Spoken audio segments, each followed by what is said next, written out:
Яхой, ребятки! Вы снова на море. По факту, где бы вы сейчас ни находились, в осени, в зиме, может быть, не дай бог, мы постараемся сделать вашу погоду чуть более теплой, чуть более яркой. Это видео назвал «Advanced на выживание», и на то есть причины.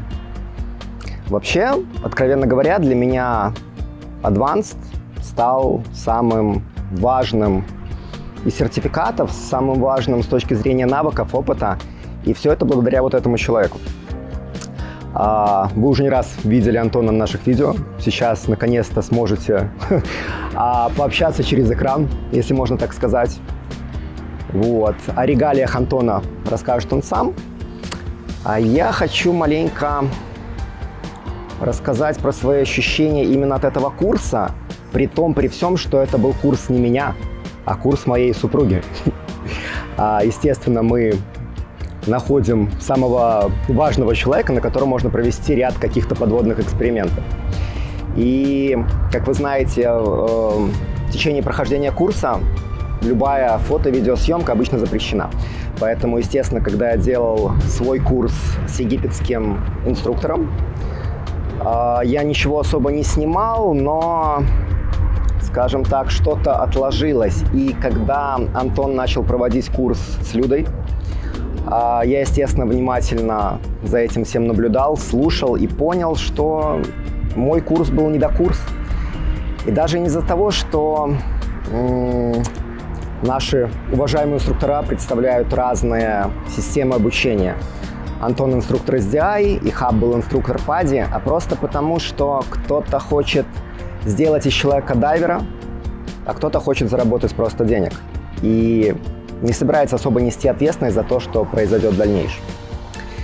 Поэтому, Антон, наверное, к тебе первый вопрос, как к инструктору расскажи о себе, чтобы люди представляли, кто ты, что ты и чем ты знаменит.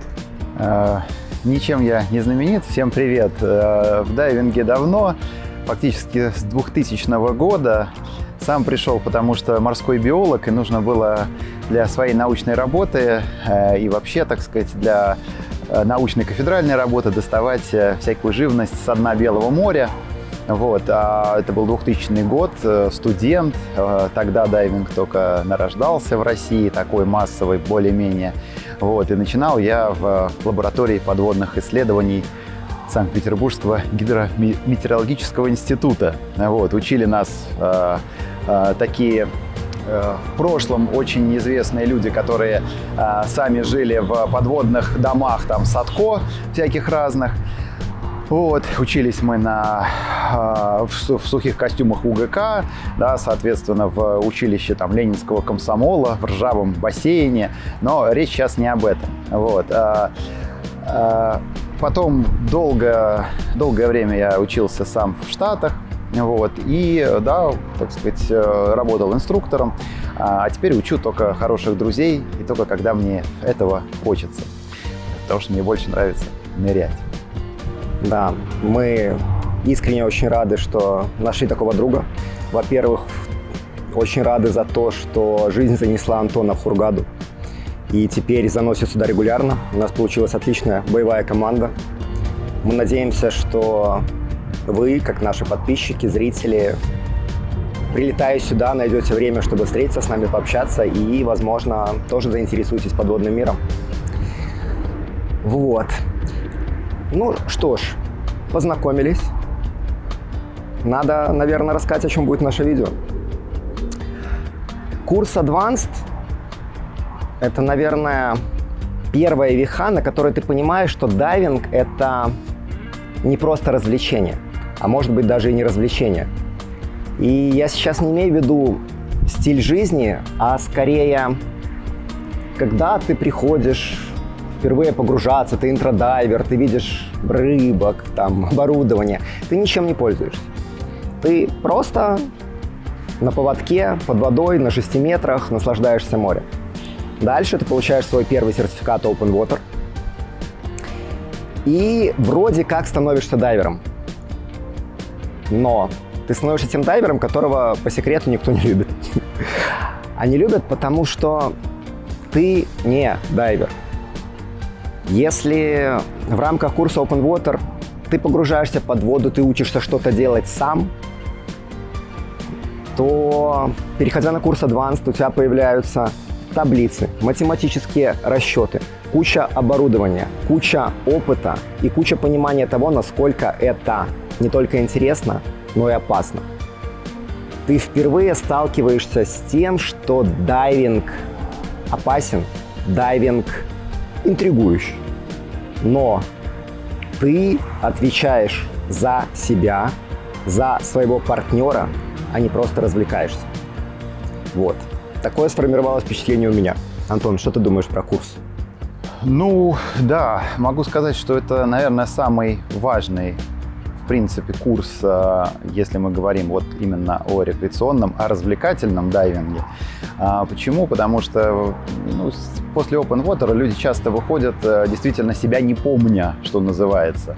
Мало кто может сказать, что он закончил и получил свой сертификат Open Water и уже себя осознал прямо таким вот крепким, умеющим погружаться уверенно на глубину до 18 метров дайвером. Нет, такого не происходит.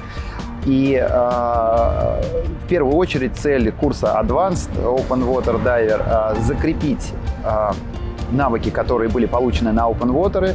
Иногда их нужно исправить, иногда нужно добить какие-то теоретические моменты, потому что люди часто, особенно когда курс проводится экспрессом Open Water, люди часто не понимают теорию, самое главное, не понимают физику.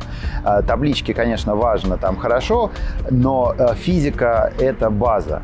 Вот. И мне там на практике очень часто приходилось вот исправлять моменты, когда люди просто приходили и не знали там законов, да, не то, что они не могли их сформулировать, они не понимали, как все эти вещи связаны физически, и как, самое главное, их тело и их здоровье зависит от физических законов. Вот. Ну и, конечно же, практическая часть. Если в Open Water мы учимся просто вообще находиться под водой и чуть-чуть плавать, то в Advance мы учимся плавать в разных условиях. Это и глубина, это и течение, это может быть ночные погружения, если они входят в курс. Навигация очень важная, да, так сказать, в открытой воде дисциплина. Поэтому мой вам совет, если выбираете, где и как проходить курс Advanced Open Water, выбирайте очень тщательно. Потому что от этих навыков у вас будут карточки, да, там, хорошо вы его пройдете, плохо ли вы его пройдете, имеется в виду, да, так сказать, курс будет серьезный или поверхностный, у вас будут карточки. Но вот дальше, когда вы куда-то приедете и вас спросят, хорошо, у тебя есть карточка погружения, там, сертификат, что ты можешь погружаться в течениях? Да, есть, я Advanced Open Water Diver, у меня была эта специализация в курсе. И гиды по умолчанию сразу же думают, вы опытный человек, и вы в течение не запаникуете, вы знаете, что делать, вы знаете процедуры, да, так сказать, и так далее.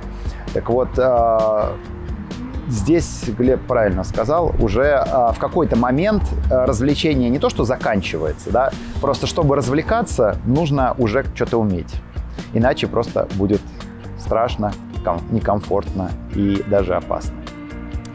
Да, ребятки. Такая у нас водная получается длинная. И, честно скажу, я сам не люблю, когда видео про белок, не знаю, про котиков начинается с выступлений людей, каких-то длинных монологов и так далее. Но огромная часть курса Advanced – это теория. И если мы сравниваем системы PADI и SDI, в PADI есть учебник, в SDI есть инструктор. И я вам скажу, что это гораздо лучше. С одной стороны, да, к учебнику ты можешь вернуться когда угодно, что-то прочитать, но мотивации изучать информацию вот так, когда никто за тобой не следит, никто вроде как не проверит, потом тестик сдать, там в книжку заглянул, тестик ответил, это не то. Когда рядом с тобой живой человек, который видит, когда ты хочешь где-то трошки профилонить что-то, который видит, где ты делаешь ошибки, который может указать тебе на методы их решения, Это потрясающе. И зная, что тебя спросят, что тебя проверят, что ты будешь писать контрольную, вместо того, чтобы отвечать тестики, уровень нагруженности сознания и желания добиться результатов перед живым человеком гораздо больше. Поэтому не будем затягивать, раз все равно затянули. Переходим к теории. Вот так теперь приходят наши вечера. Да. Теория далеко не всегда бывает скучной. Можно весело провести время за очередной лекцией в компании инструктора. Главное, не переборщить с увеселительными зельями. Если что-то упустите, письменный экзамен можете не сдать. Тут вам не пади. В разы больше личного общения с преподавателем, но и экзаменация в разы тяжелее. Готовьтесь много конспектировать и запоминать. А уже если смогли доказать, что теоретические данные усвоены на отлично, добро пожаловать под воду. Яхой, ребятки. В эфире рубрика «Кошмар Людовика». Как говорится, бей своих, чтоб чужие боялись. А сегодня моей многострадальной жене предстоит начать получение сертификата Advanced по системе SDI. Вроде бы звучит не так страшно, да? Но если мои сертификаты по системе PADI чем-то напоминали такую гламурную блондинку, дорого, постепенно, но весело и со вкусом, то система SDI предоставляет свой сертификат Advanced Underwater Researcher, Adventurer. И это больше похоже на лысого из Brothers. Как бы тоже хорошенький, но по-своему. Поэтому будем искать отличия. И главное, принципиальное, наверное, скажу вам прямо сейчас. Если в ПАДе инструктор заезжает с утра за вами, то в SDI вы заезжаете за инструктором. Декабрь в Хургаде мало чем отличается от лета в Беларуси. Идеальное время для погружений и получения нового опыта. Поэтому предлагаю вам запасаться вкусняшками и терпением.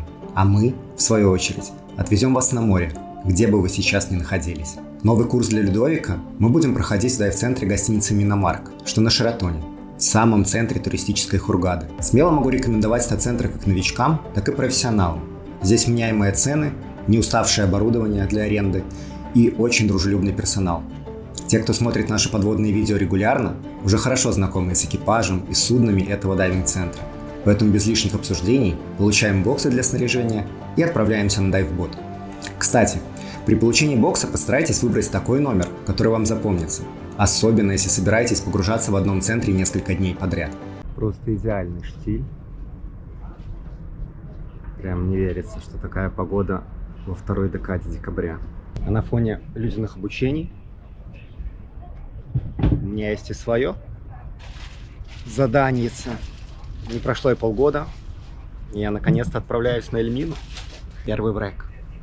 Не считая всяких экскалибуров, сезан. Надеюсь, запомнится. Надеюсь, понравится. И вам. Эльмина. Очень важное слово для каждого жителя Хургады. Главная и самая красивая мечеть нашей туристической Мекки.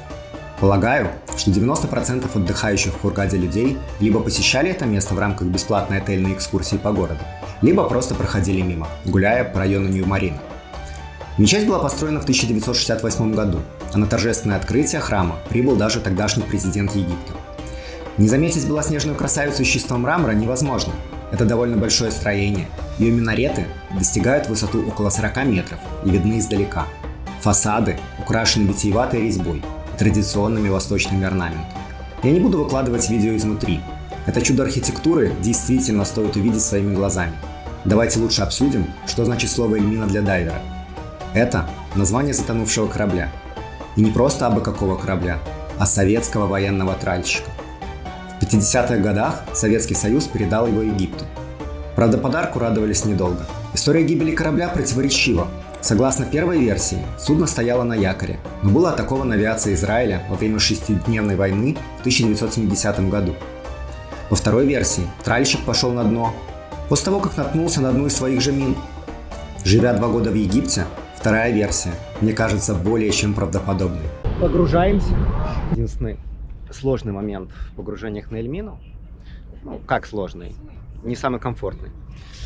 Это то, что тебе нужно одеваться практически сразу после момента, как ты окажешься на яхте. Поэтому много снимать пока что не будем. Идем одевать гидрокостюмчик. У нас 3 погружения во второй декаде декабря. Прорвемся, господи. Что, Антонио, когда последний раз на Эльмине был? Да вот вчера. Очень хорошо, да. А под водой? Наверное, может быть, месяца 2 назад. Нормально. Эльмина лежит на дне 30 метров, в прямой видимости одноименной мечети. Место обозначено стационарным буем. Видимость здесь ограничена, поэтому спуск под воду и подъем осуществляется с помощью специально натянутого каната. Погружение не требует спешки, а вот подготовка к нему, к сожалению, требует. Дело в том, что путь от причала отеля до этого места занимает менее получаса. За это время вы должны полностью подготовить и проверить свое оборудование, переодеться и быть готовыми к погружениям. Так что вперед, навстречу приключениям. Первое погружение мы проводим вдвоем с Антоном, поскольку в качестве дополнительной специализации курса Advanced Людовик выбрала ночное погружение, вместо погружения на затонувшие объекты. Забегая вперед, скажу, что этот выбор сыграл с ней злую шутку, но обо всем по порядку.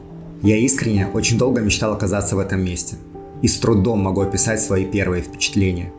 Ты медленно опускаешься вдоль натянутого троса на глубину, и внезапно перед глазами начинают проступать очертания чего-то огромного, зловещего, но по непонятной причине притягивающего к себе.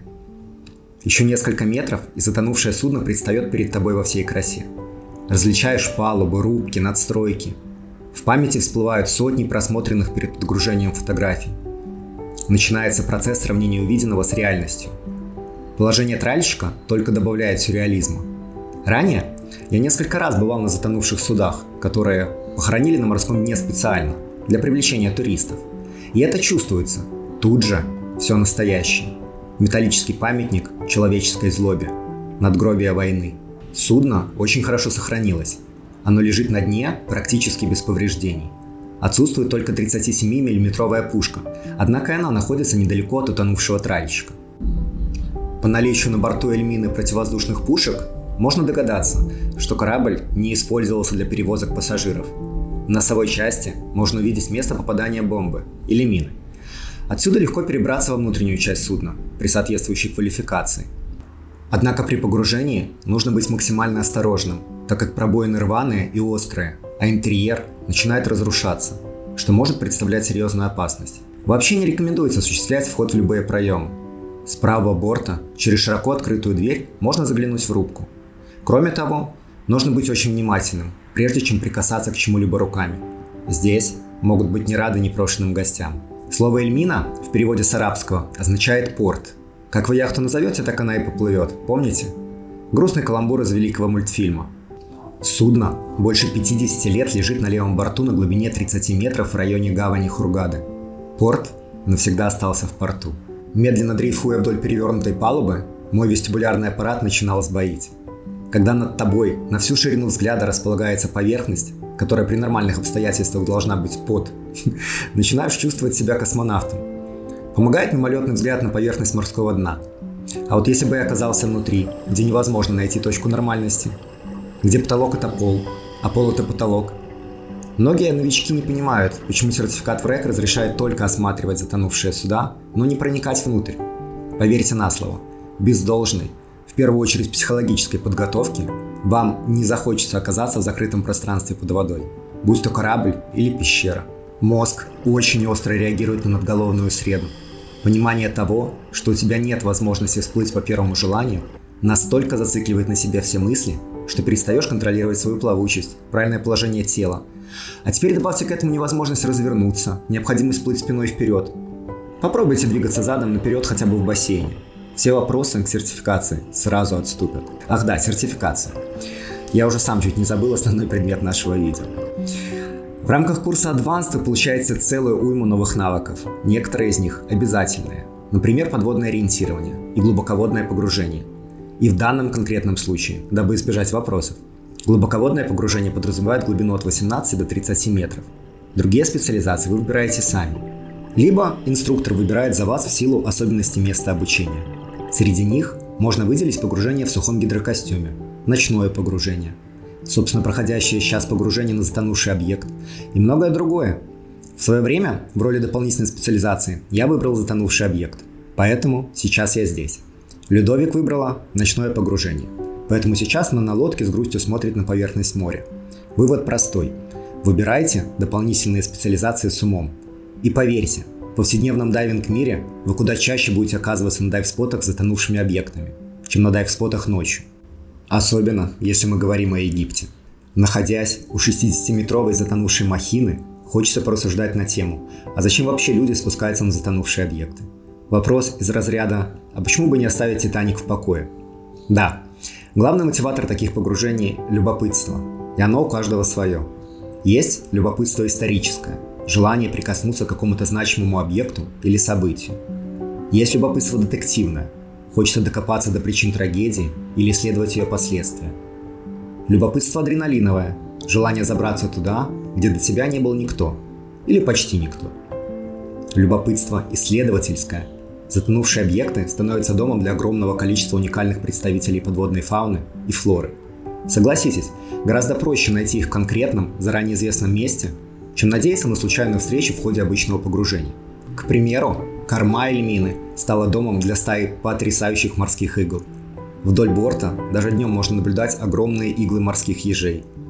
Внутри живут сотни крылаток, рыбы-камни, а ближе к лежащему на дне борту живет рыба-крокодил. И даже не спрашивайте, откуда я это знаю. И еще очень важное любопытство материальное. Это и поиск сокровищ, и простое желание иметь дома тарелку или бокал, собственноручно добытый из затонувшей шхуны. Я думаю, что каждый из вас сходу назовет еще 2-3 причины для погружения в такие места. Главное, за ними всегда не забывать о собственной безопасности и безопасности коллег. Помнить о необходимости сохранения живых существ под водой. Наслаждаться собственными эмоциями, не мешая выживанию других. И да, не забывать, что вода, особенно морская, медленно, но верно уничтожает все затонувшие объекты. На какой-то из них можно просто не успеть попасть, а на какой-то можно попасть в момент разрушения конструкции. Всплытие с Эльмины занимает куда больше времени, чем погружение. Рекомендую провести отведенный отрезок с умом и закрепить навыки использования оборудования. Будь то снятие маски под водой или снятие компенсатора. Постоянная практика добавит вам уверенности в последующих погружениях. Безусловно, комфортнее просто пройти декомпрессию, держась за спусковой трос. Но дополнительные баллоны, свисающие с дайвботов, как бы намекают, никогда не знаешь, когда что-то пойдет не так. Кстати, если вы настолько влюбились в Эльмину, что вам понадобился дополнительный баллон для декомпрессии, не забудьте любым доступным способом уведомить экипаж, что вы все еще под лодкой и нуждаетесь в дополнительном времени для осознания собственных ошибок. В противном случае вас могут вытянуть вместе с баллоном на самом интересном месте. Ну что, маленькая, вот ты и покорена. Миссия выполнена. Возвращаемся к нашему курсу.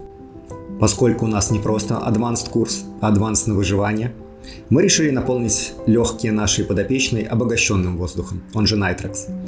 Подробное видео об этих смесях есть на нашем канале, поэтому расскажу вкратце об основах. Чем больше вашей смеси чистого кислорода, тем меньше в ней азота. Тем длиннее становится ваше бездекомпрессионное погружение. Но только в пределах 40-метровой глубины. Глубже уже сам кислород становится токсичным для организма и может вызвать кислородное отравление. Важный нюанс. Вы должны точно знать процентное содержание кислорода в баллоне, чтобы ввести его в компьютер. Только в таком случае вы будете знать точное время нахождения на необходимой глубине, без необходимости прохождения декомпрессии. И знать значит проверить самому, а не слепо доверять дайвинг-центру, предоставившему вам баллон со смесью. Если увидите этот маяк, значит мы на Эль-Хайнус. Что-то сегодня с буями и линями проблемы. Антон решил Карангса словить еще до того, как спустился в воду. Может, и не придется. На дайв-ботах одновременно может находиться огромное количество дайверов с разными целями. Кто-то просто погружается, кто-то проходит различные курсы, а кто-то впервые сталкивается с понятием дайвинг. Если на лодке будет очень много новичков, то она, скорее всего, пойдет в направлении неглубокого и живописного рифа, который может не подойти для прохождения более серьезных курсов. Не поленитесь рассказать экипажу о вашем курсе и целях, дабы не столкнуться с невозможностью их выполнения. Вообще, ребятки, вообще невероятная температура, погода для второй декады декабря. Реальное лето, полный штиль. Прозрачная вода. Будем надеяться не только на поверхности. Вот. Продолжаем. Вот еще одно отличие. В паде обычно инструктор первый в воде. Как вы видите, в нашем случае глубина под лодкой не достигает даже 10 метров. Так что до места прохождения курса еще придется догрести на ластах. Это было бы грустно, если бы речь шла не о дайвинге. Тут же любое перемещение сопровождается десятками интересностей вокруг. На небольших глубинах морские собачки охраняют своих креветок. Да, в этой норке они живут вдвоем. Надо будет разместить камеру над входом и отплыть минут на 5. Сохраню заметку для будущей съемки. А пока можно понаблюдать за рыбами-флейтами, клоунами, бабочками всевозможных видов. Встречаются и куда более редкие виды. Вы не поверите, но эта мелкая какашка, частично закопанная в морской песок, один из самых красивых и необычных представителей подводного мира – красноморский волкман. Просто днем он крайне ленив и неохотно шевелится, но мы ему поможем предстать перед вами во всей красе. Вот, так-то лучше. И нет, это не крылья. И нет, это не лапки. Это все лучи плавников разных видов. Само собой ядовитые, поскольку рыбка относится к скорпеновым. Но в таком виде скорее напоминает бабочку на паучьих лапках.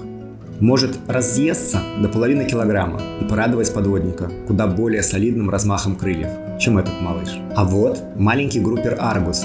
Название его вида происходит от сходства с сотней смотрящих глаз монстра Аргуса, у которого было 100 глаз, и он был пастухом богини Геры в греческой мифологии. Когда-нибудь он вырастет до длины более полуметра и будет прятаться в кораллах задолго до приближения объектива камеры. Так что пользуемся моментом его беззаботного и храброго детства. Желтополосый помакант, или же аравийская рыба-ангел, беззаботно кружит у дна. Его глаза будто бы говорят: «Да, я красивый, а ты нет». Так уж вышло, сорян, братишка. И не трогай мою ракушку, она моя. Моя прелесть.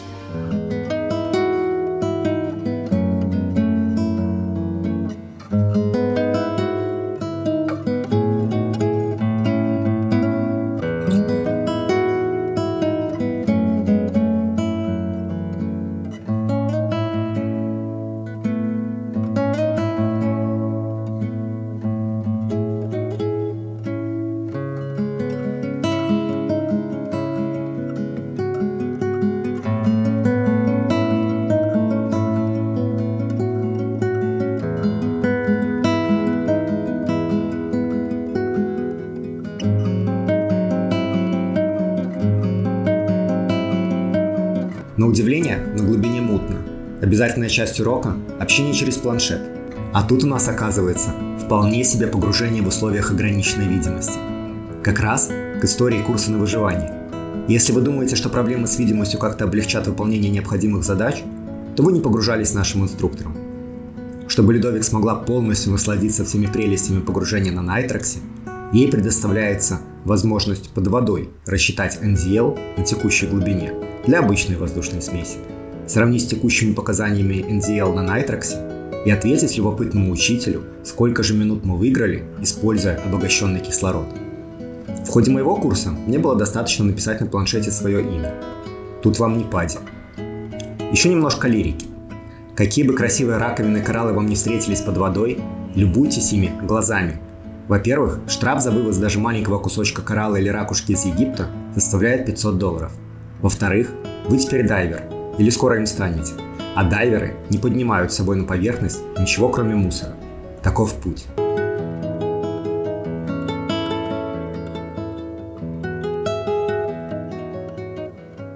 Рыбы-флейты не часто разрешают заглянуть себе в глаза, а взгляд притягивает. Очень необычное строение глаза. Отлично подходит для наблюдения за потенциальной опасностью и любования подводными аквариумами в коралловых нишах. Любуясь местными пейзажами, не смейте отключать мыслительные функции головы. Инструктор может проверить теоретические знания в любой момент. Кроме того, в процессе курса ученик обрастает новым оборудованием. Пока что это планшет, сигнальный буй, компас, но вы всегда должны помнить, где и что расположено на вашем костюме, и извлекать по первому требованию. Также сделать все возможное, чтобы оборудование не цеплялось за окружающие элементы природного ландшафта.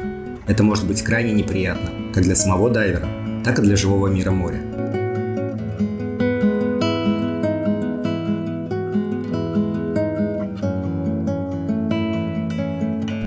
Насколько красиво под водой выглядят девушки. даже если представитель прекрасного пола твоя жена. Хотя почему даже? В особенности. Но еще красивее выглядит она, техника моей мечты. Нужно заказать у Антона отдельный курс, чтобы научиться плавать задом наперед. Замечтался слегка. Но рыба со странным названием «Синяя баллиста» стремительно возвращает меня к следующей части нашего advanced балета. Если вам кажется, что надуть сигнальный буй так же просто, как воздушный шарик, то нет, прям вообще нет. Тут до надувания нужно еще дойти. Для начала нужно учесть ряд факторов. Изучить обстановку сверху, нет ли там людей или, не дай бог, проходящего судна, которое утянет ваш буй вместе с вами. Изучить обстановку рядом, достаточно ли места для процедуры надутия. Безусловно, к этому моменту вы уже должны хорошо контролировать свою плавучесть. А потом найти буй, а потом его развернуть. В общем, что я рассказываю? Людовик сама прекрасно справится с визуализацией сложности вопроса. Эта сцена почему-то очень сильно напоминает мне историю про Винни-Пуха на шарике и Пятачка. Надеюсь, только стрелять из ружья никто не будет.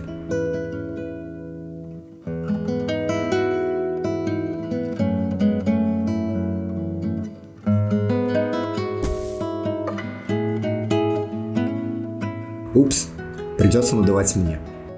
И вот яркий буй в меру гордо раскачивается на поверхности Красного моря, а Людовику придется выслушать и повторить актуальные теоретические фрагменты курса на борту перед следующей попыткой. Второе погружение, помимо повторной попытки запуска сигнального буя, будет основано на подводной навигации. Конечно же, добраться до нужной точки на этом прекрасном рифе было бы куда проще. Но, во-первых, это не поможет получить сертификат, а во-вторых, этот прекрасный скоростной катер, к сожалению, не наш, и оказался тут волей случая. А ведь какие прекрасные дрифты можно было бы на нем организовать. Проверка снаряжения пройдена, и мы снова отправляемся под воду.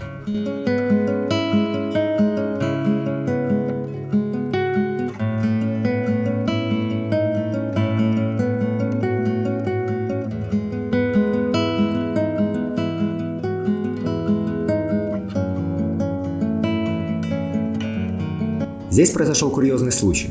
Самое первое задание в ориентировании по компасу самое легкое. Студенту предлагается выбрать азимут, проплыть по нему какое-то количество времени, либо по часам, либо по гребкам собственных ласт, затем развернуться на 180 градусов и вернуться в изначальную точку. Ориентиром точки отправления может служить все что угодно, от ракушки до оставленного на дне предмета. Сегодня этим предметом послужил я. Но проблема заключалась в том, что никто не вернулся. Либо что-то пошло не так с навигацией, либо оставленный предмет в виде мужа не вызвал желания возвращаться. Радует, что я и сам изначально зафиксировал азимут направления ребят, и в компании любопытного пятнистого угря отправился по их следу. Впрочем, компанию мои коллеги не искали. Прохождение курса – дело очень важное и индивидуальное. Тут, как говорится, третий лишний. Поэтому пока что я покажу вам красоты кораллового сада дайв-сайта Эль Файнус. И, наблюдая за нашими ребятами и их ориентированием, хотел бы вернуться к одной очень важной теме, а именно важности бади-чека, проверки собственного снаряжения, а также оборудования вашего бади-партнера перед погружением.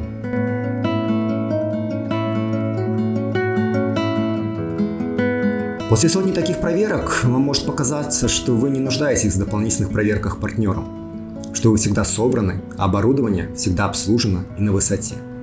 Это не так. За крайние 100 погружений я дважды сталкивался с проблемой, которая могла стать смертельной. Однажды у меня самого, а в другом случае у моего коллеги, баллон оказывался наполовину закрыт под водой.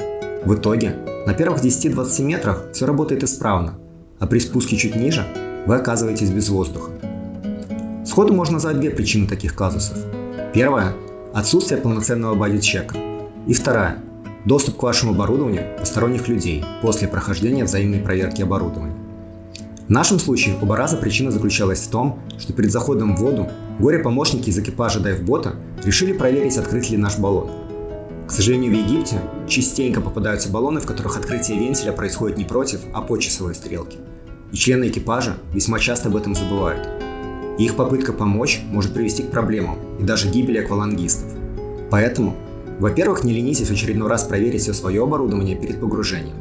И максимально тщательно проверяйте оборудование вашего напарника. Вы должны быть на 100% убеждены, что все оборудование правильно подключено, есть необходимое количество грузов и доступ к их быстрому сбрасыванию. Компенсатор поддут, пряжки затянуты и, главное, доступ к воздуху в баллоне открыт. и свободно поступает из первой ступени в регулятор и октопус. С такой проверкой всегда поможет заученная фраза. Например, в русскоязычном сегменте дайверов очень популярным стал фразеологизм «когда готов, проверь все по порядку». Каждое слово тут начинается с той же буквы, что и элемент оборудования, нуждающийся в проверке. Например, «когда» – компенсатор, «готов» – грузы, «проверь» – пряжки, «все» – воздух. Можете пользоваться этой фразой или заучить свою, добавив слова с нужной вам буквы.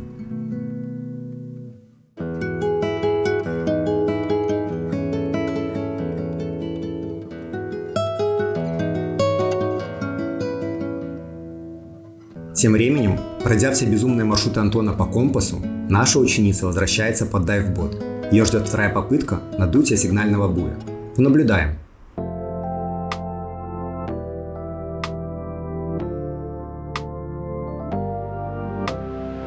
Конечно, буй можно надуть и из октопуса, но этот вариант не подходит под наш курс на выживание. Ведь в большинстве случаев использование сигнального оборудования необходимо в случае непредвиденных проблем. Когда у вас заканчивается воздух и нужно срочно всплыть. Когда вы сбились с курса и всплываете в неизвестном месте. В любом случае такие ситуации подразумевают отсутствие богатых запасов воздуха в баллоне. Поэтому мы надуваем буи только отработанные смеси, из дефлекторов регулятора. А тут еще попробуй попади. Что ж, с трудом, зато с первой попытки Людин маяк вспыхивает на поверхности. Помимо сигнала команде и другим капитанам о наличии дайвера под водой, буй также помогает спокойно и не спеша пройти остановку безопасности для декомпрессии и подняться на поверхность. Не забываем опреснить ваше оборудование и аккуратно сложить его в специальную коробку. Тут также посоветую сфотографировать или сделать видео вашего бокса, особенно если вы собираетесь вставлять оборудование в дайвинг-центре до следующего дня. Это очень удобно и обычно безопасно. Но береженого Бог бережет. В случае пропажи чего-то вы всегда сможете доказать, что оборудование было в коробке. И, конечно же, в рамках курса никогда не стесняйтесь задавать вопросы вашему наставнику при первой возможности. Хороший преподаватель всегда стерпит вашу нервозность и даже истерику, а после спокойно и вдумчиво укажет на ошибки и методы их преодоления. Ну что, ребятки, второй день нашего курса Advanced на выживание от SDI. Оптимизма поубавилось, но чувство необходимости гонит нас вперед. Только вот такси не едет и не находится. Радует то, что сегодня не надо тащить с собой огромный чемодан вещей. Огорчает то, что вещи на яхте, скорее всего, мокрые, сырые, это будет не очень комфортно. Но главная проблема добраться, так что будем надеяться, что или такси приедет, или яхта подождет. Ледок пытается сбежать, но ей не спрятаться. Врешь, не уйдешь. Ну что, кое-как добрались с 20-минутным опозданием. Ну и стандартная история. Нашу яхту поменяли. Вещи надо перенести. Или хотя бы найти для начала. Но яхта теперь классом выше. Но без супа. Но без супа, вот я об этом подумал. Поверьте мне, суп – это изумительно. С учетом, что за бортом декабрь и радость от египетского солнца все чаще сменяется огорчением от морского ветра, глоток ароматного отвара залетает, как дети в школу. Хороший дайв начинается с печенюшки. И недовольные Людочки. Отсутствие супа заглаживает наличие собственного риба. Без него курс проходить не так комфортно и не так весело. Нас ждет дрифт. Или, говоря простым языком, погружение в течение. Минимум затрат энергии, проникаешь в подводный поток и любуешься видами. Главное – не прогадать с расстоянием и не ошибиться с направлением течения. Посмотрите на этого русала на фоне Хургады. Прелесть. Ведумила. Расскажите, как вам инструктор Антон в сравнении с инструктором Ихабом? Ой, все они прекрасны без исключения. Лучшие друзья девушек — это инструктора Пади и SDI. Годится. Одно из лучших мест для дрифта вблизи Хургады – дайв-сайт Маленький Гифтун, он же Police Station. Здесь прибрежная отмель туристического города заканчивается крутым обрывом на 150 метров. Соответственно, можно одновременно и пройти практику по плаванию в течении и отработать глубокое погружение. Первый шаг с яхты на резиновую лодку – всегда волнительное мероприятие. Тут уже нет надежной деревянной опоры под ногами и кучи места для людей и оборудования. Зато Есть атмосфера приключения и восторг от скорости. Ну и потаенный страх от будущего Advanced Open Water дайвера Людовика перед новыми открытиями. Куда уж без него. Ну что, настроение боевое? Людок. Антон сойдет с лодки первым, чтобы убедиться в наличии течения, его скорости и, самое важное, направления. Если оно не совпадает с курсом к нашему дайв-боту, мы запросто можем дрифтануть в открытое море. Поэтому и катер отпускать не спешим. Хотя моя супруга и нервничает, но не забывает снять необходимое направление с компаса, дабы знать, куда двигаться под водой. Настроение действительно боевое, во всех смыслах. Инструктор сигнализирует об успешной проверке течения и дает нам отмашку на спуск в воду. Обожаю погружаться с риба. Почему-то с самого детства этот кувырок через спину вызывает во мне несравненный восторг. Как и ощущение приятного одиночества, когда только ты, твои напарники и море. Ни других дайверов, ни шума моторов, ничего, что могло бы отвлечь от предстоящего шоу. И мероприятие тут действительно вызывает неподдельный восторг. Под тобой только глубокое синее море, ни намека на наличие дна. Вдали чуть заметна отвесная стенка острова, вдоль которой нас и понесет морское течение. Отвесный спуск до 30 метров проходит незаметно, а сосредоточенные действия супруги только добавляют восторга и уверенности. Нас ждет яркое и незабываемое зрелище. В этих безмолвных глубинах малый Гифтун открывается нам букетами огромных горгонарий. Порой их размер достигает масштабов дайв-бота. Они выглядят такими воздушными, мягкими, что хочется с разгона улечься в этот природный гамак. Но, конечно же, делать этого не стоит, только помечтать. Здесь и без нас есть кому наслаждаться всей прелестью глубинных образований. Помимо крупных стаек ансиасов и цезий, здесь нередко встречаются зеленые морские черепахи, рыбы-наполеоны, манты и несколько видов акул, в том числе мой личный Моби Дик – большая китовая акула. 2 года я гоняю за этим удивительным созданием, но ближе, чем на километровое расстояние, пока не приближался. Надеюсь, что всему свое время. Поскольку во время дрифта в этом месте дайверам практически не приходится работать с ластами и переживать за столкновение с рифами, есть время покуражиться и выплеснуть свой восторг в танцевальных па. Либо отдать себя всего созерцанию окружающего великолепия и ненароком заметить, как голову покидают все тоскливые мысли о сути бытия, работе, деньгах, странах и войнах. Наверное, это и есть самое главное достоинство дайвинга исключительно для меня. Глобальный психологический детокс для мозга. Пусть все говорят, что нервные клетки не восстанавливаются. Я знаю, что это не так. И вы видите одно из мест, идеально подходящих для такой реабилитации. Глубоководная медитация в компании дорогих сердцу людей. Что может быть лучше? Пожалуй, только приватный обед на яхте с изумительным поваром. Это не Людок решила покушать, это она сказала, наложи мне как себе. Так, у нас обед на 3 персон. Яхта пустая, так что сейчас будем набивать животы. А вот это та самая полицейская станция, в честь которой назван дайв-спот. Да, она на острове, да, она действующая. И поверьте, невероятная удача провести около нее весь день. В некотором отдалении, на борту катера, мчащего тебя к еще одному дрифту. Я когда-то говорил, что дайвинг – один из самых ленивых видов спорта. Так вот, дрифт – это самый ленивый вид дайвинга. По крайней мере, дрифт в Красном море. Неудивительно, что приобщиться к нашему второму заходу решила пара инструктора-ученицы с соседней яхты. Жалко только, что сошли с риба они на 100 метров раньше нас. Им не посчастливилось увидеть то, что я вам скоро покажу. И нет, речь тут идет не про воздух, который выходит из клапана Антона. Проблема, конечно, неприятная, но, исходя из размера пузырей, не смертельная. Речь вот об этом гигантском жителе морских глубин. Небольшие рыбы-наполеоны встречаются в Красном море достаточно часто. Их можно наблюдать даже на неглубоких дайв-спотах, но встретить экземпляр размером более 100 килограммов – редкая удача. В этот момент у меня протекла камера, и единственное, о чем я думал до возвращения на палубу, чтобы выжила флешка.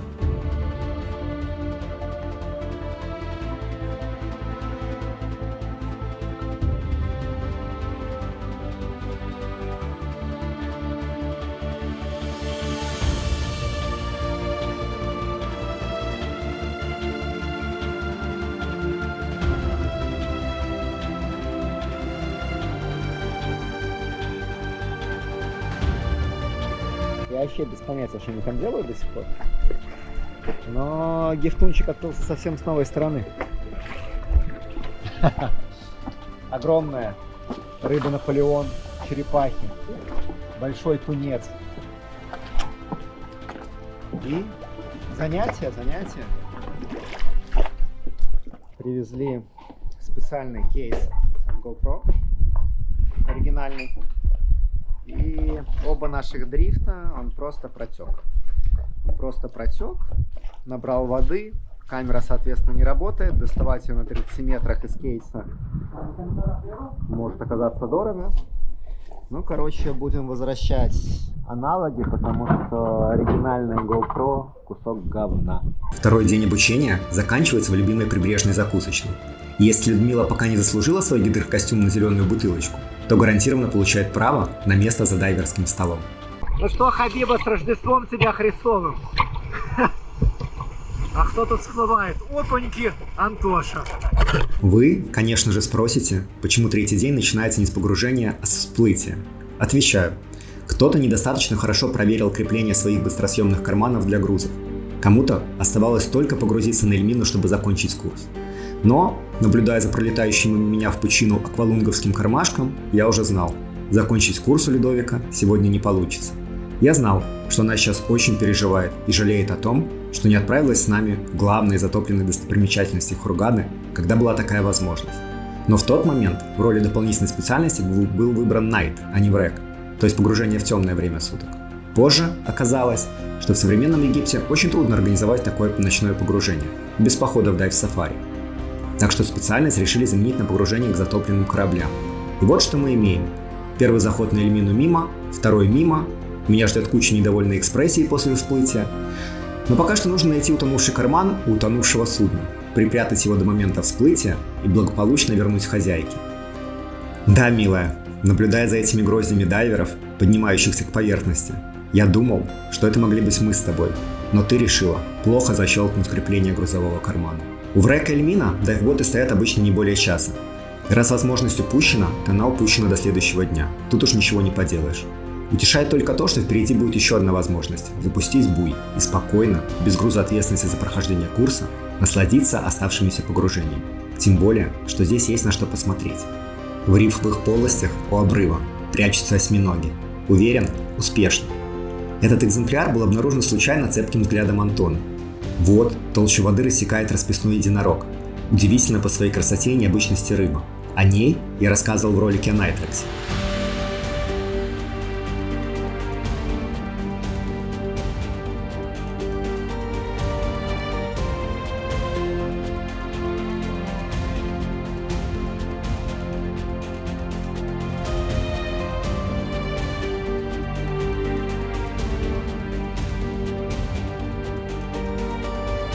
Тут и там возлегают пятнистые скаты. Днем они весьма ленивы и предпочитают тень акропор прогулкам под морским солнцем. В пещерках и нишах кораллов нам попался один из самых привлекательных видов морских ежей Красного моря. Правда, добраться до него с камерой было непросто. Удачная встреча. Обычно эти ребята выбираются из своих берлог только в ночное время, и встретить их днем задача нетривиальная. Яркие попугаи выискивают самые вкусные кораллы, среди которых встречаются очень занимательные виды. Одни похожи на плюшевых медведей времен Олимпиады 86 года, другие – на цветную капусту.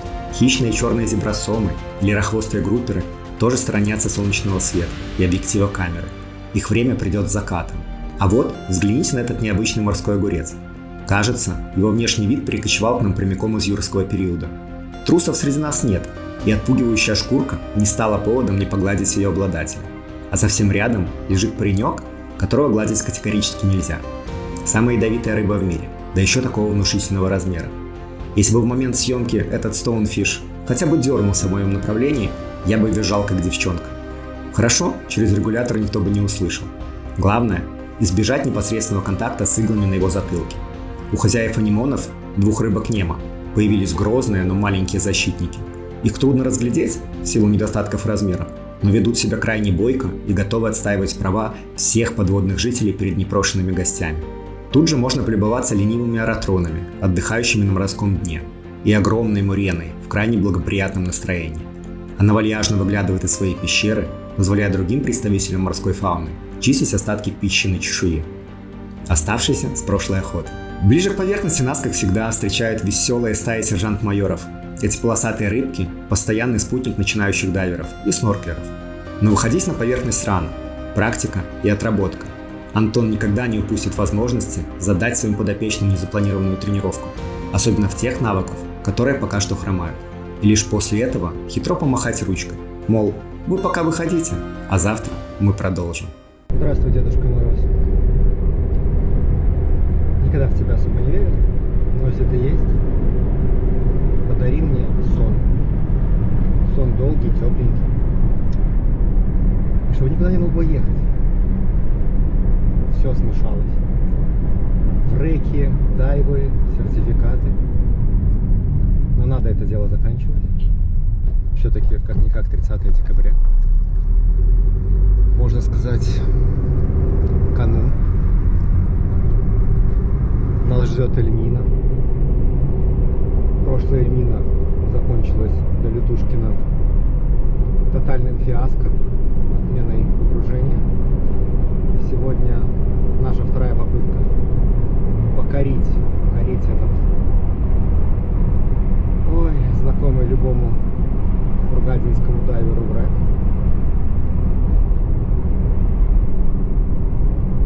Надеюсь, она нас ждет. Я надеюсь, что вы себе не представляете, как быстро новогоднее настроение разбивается об подъем в 7 утра.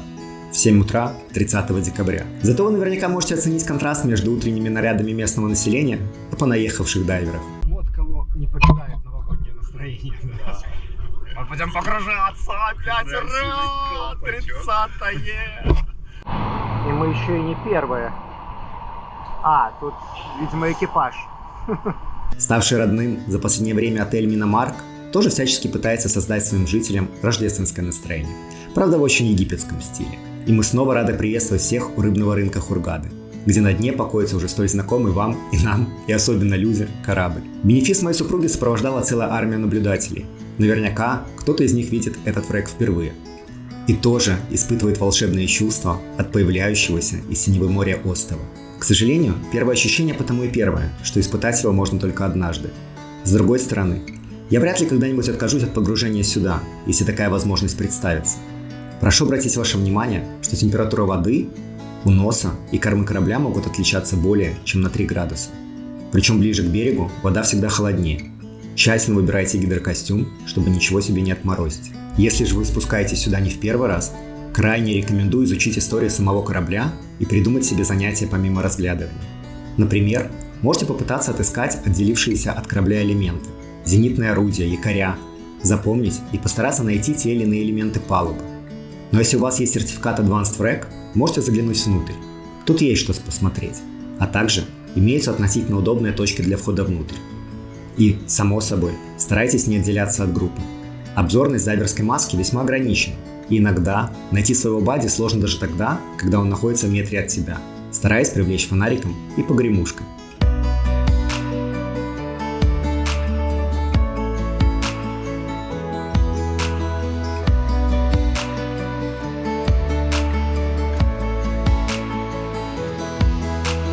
Миссия выполнена. Впереди медленный подъем и наблюдение за глубиномером. Хотя это и далеко не самый глубокий враг Красного моря, но всплытие с 30-метровой глубины требует повышенного внимания.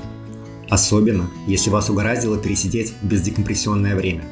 А нашим коллегам из дайв-центра Садко хочу порекомендовать заменить свой подводный флаг на что-то менее опасное.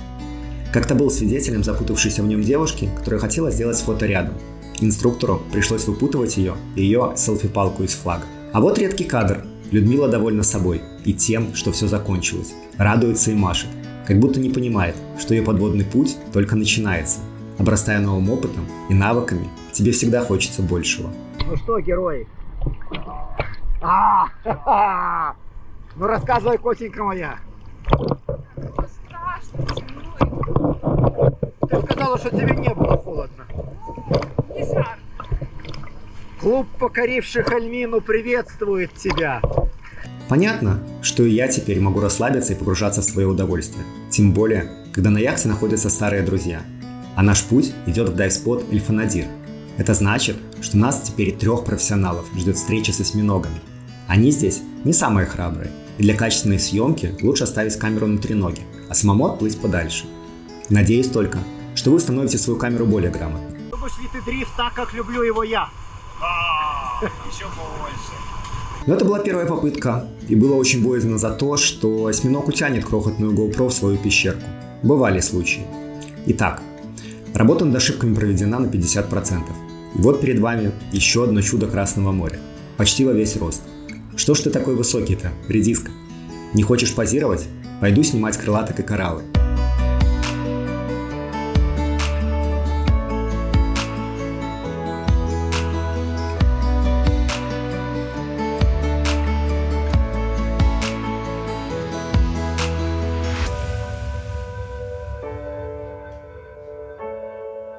А вот в этом кадре очень не хватает акулы, которая бы приблизилась ко мне сзади. Не факт, что я бы его увидел собственными глазами, зато какие кадры бы остались для потомка.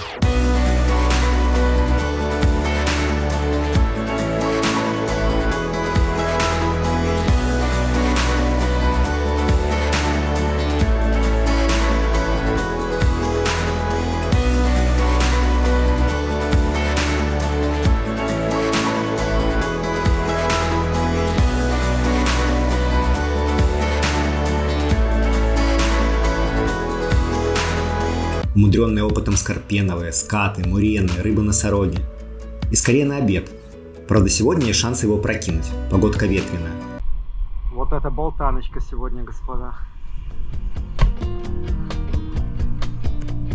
А волна?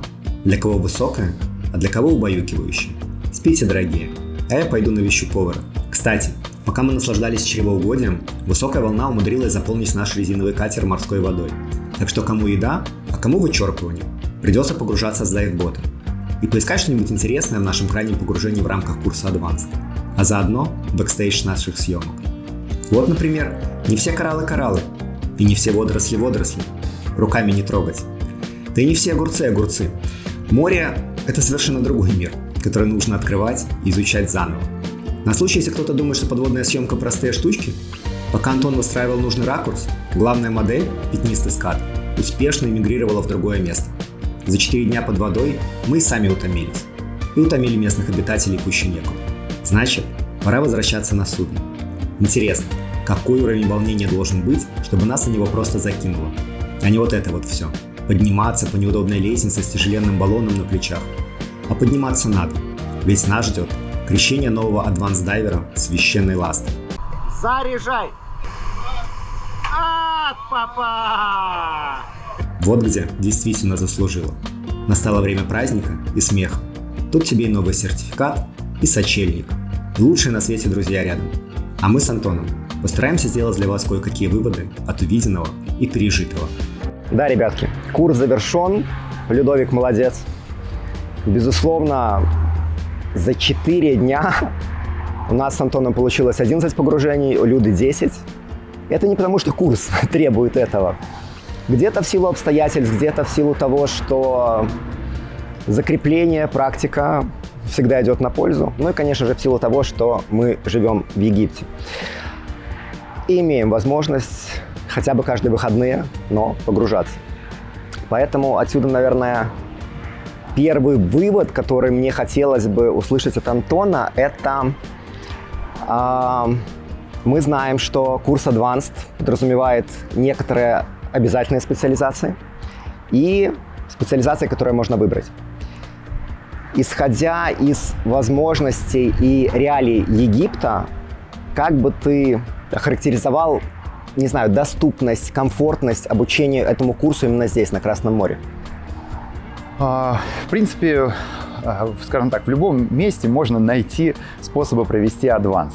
Чем хорош Египет в этом плане? Да? Это погружение всегда с лодки, с берега, ну, крайне редко здесь ныряют, да и смысла никакого нет. Да, это то, что людям, которые там учатся и проходят адванс, допустим, там, ну, вот в больших городах, там, Беларуси, России, это проблема, да, с лодки там не поныряешь особо. Здесь это все доступно. И кажется естественно. Мы эту дисциплину не включали в наш курс, потому что здесь ты учишься нырять на лодке и так, да. Дальше течение. Можно, конечно, имитировать течение в реках, и это особое, я бы сказал, в некоторых даже обучающих ассоциациях они отдельный курс вообще речной дайвинг планируют ввести или уже ввели, да, но одно дело река, да, течение, но другое дело течение в открытом море, поэтому течение в Египте прекрасный Small Giftun, замечательный сайт и для обучения, и для тренировки. Дальше, глубокие погружения здесь прям говорить нечего, да, мест полно, видимость хорошая, не страшно, да, потому что нету этой вот мутной воды, да, этой темноты, где там уже после 30 метров без фонаря ничего не поделаешь. Более-менее такие прям тепличные, хорошие условия.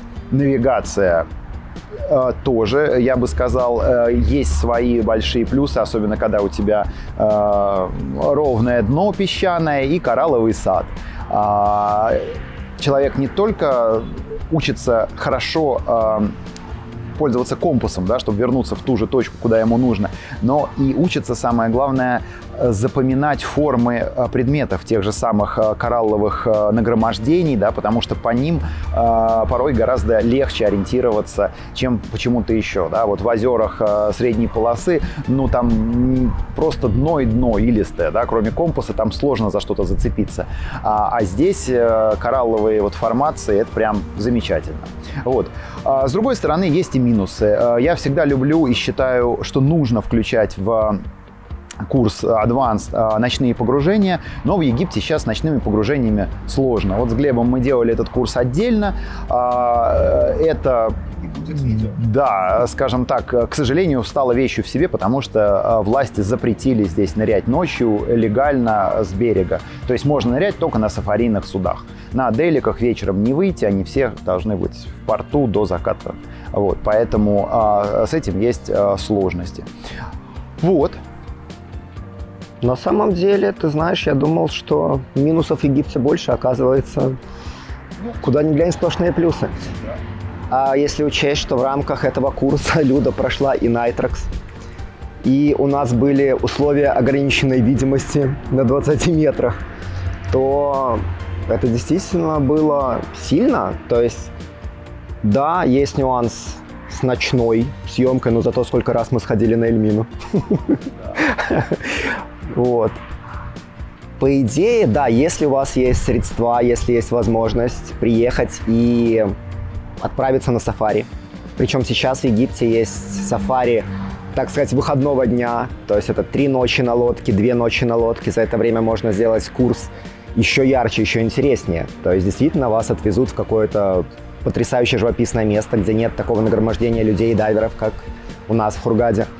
И там вам, пожалуйста, и ночные погружения, и утренние, и рыбки, и кораллы, и акулы, и все, что хочешь. Поэтому, вывод напрашивается сам собой. Advanced, да и как любой другой курс в Египте, проходить хорошо. То есть вопрос становится не где, а с кем. Ладно, это тема для отдельной беседы. Еще мне интересно было бы узнать, вот у тебя уже было много учеников. Я так понимаю, не все были друзьями.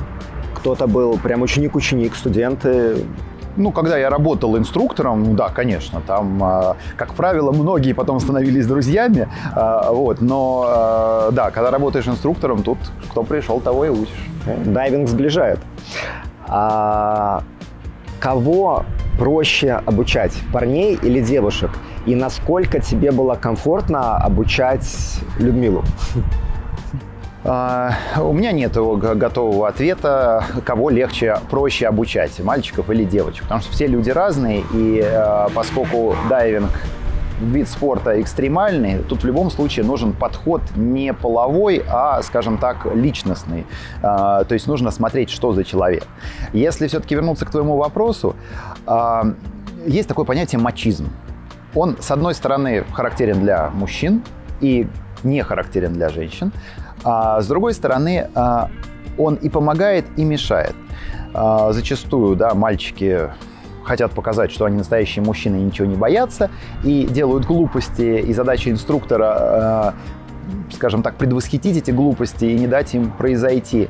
Вот. Девочкам не хватает этого, они зачастую боятся, да, и приходится очень медленно, очень тактично и по чуть-чуть маленькими шажками, да, так сказать, вести студентку там, к глубокому погружению, да, или к ночному погружению.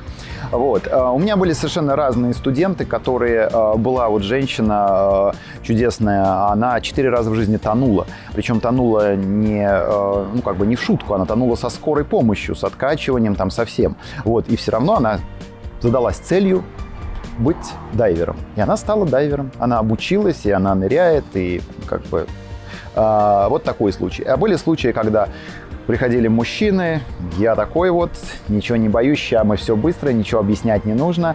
Вот, и человек не заканчивает даже курс Open Water, не говоря про Advanced Open Water.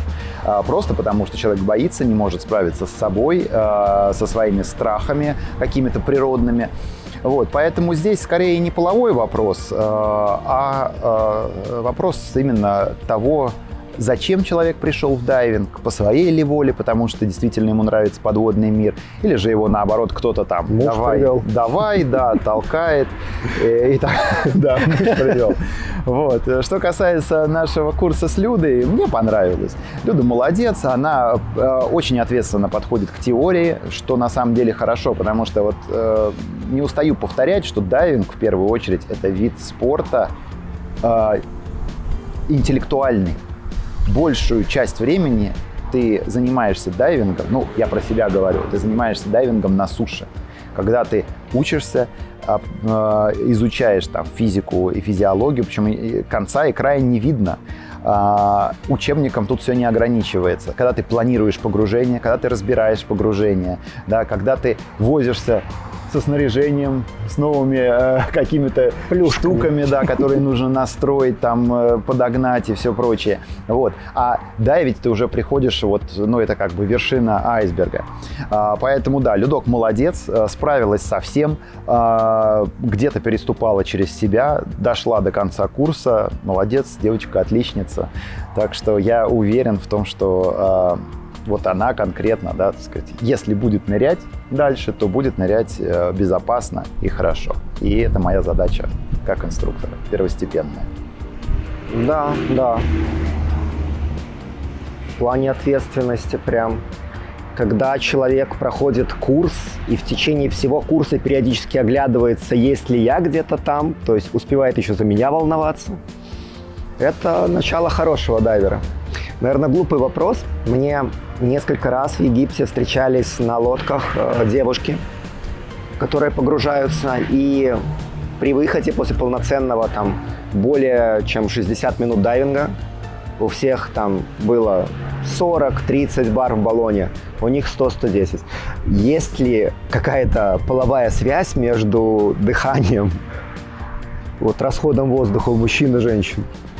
В целом считается, что женщины дышат меньше, потому что просто они меньше весят, да, они меньше по размеру, легкие у них меньше, и кислорода для обеспечения жизнедеятельности им нужно чуть поменьше. Соответственно, выдыхаемого воздуха тоже меньше. Это не правило без исключений. Бывают исключения, бывают дамы, которые дышат очень быстро. В основном это связано либо с неумением дышать под водой, либо просто со страхом. Вот. Но да, здесь надо смотреть. Нету единого правила. Надо смотреть на размеры человека, надо смотреть на его психологическое состояние. Если человек спокоен и миниатюрная, так сказать, то, что называется петит дама, то да, расход небольшой. Потрясающе. Я думал, что тоже никакой связи нет, но оказывается, да. Ладненько. Мы совместными усилиями, твоих усилий, конечно, больше, подготовили Людмилу к входу в большой мир дайвинга. После получения сертификата Advanced, по-моему, в SDI он называется Advanced Open Water Researcher. Нет, или Adventure. Open Water Diver, там есть разные, да. Что дальше? Дальше, братцы, не бегите в рескью тут же. Это не очень правильно. Хотя бы погружение 50-60 надо набрать. Причем набрать в разных местах. То есть следующий курс Rescue? дайвер-спасатель. Не обязательно, просто есть некоторый стереотип, да, что после Advanced Rescue многие люди понимают, что они не хотят быть дайверами-спасателями, они не хотят брать на себя какую-либо ответственность под водой за третьих лиц, там даже за своего напарника. То есть они готовы ему помочь, но не спасать. Здесь нельзя говорить, что это правильно или неправильно, это личный выбор человека.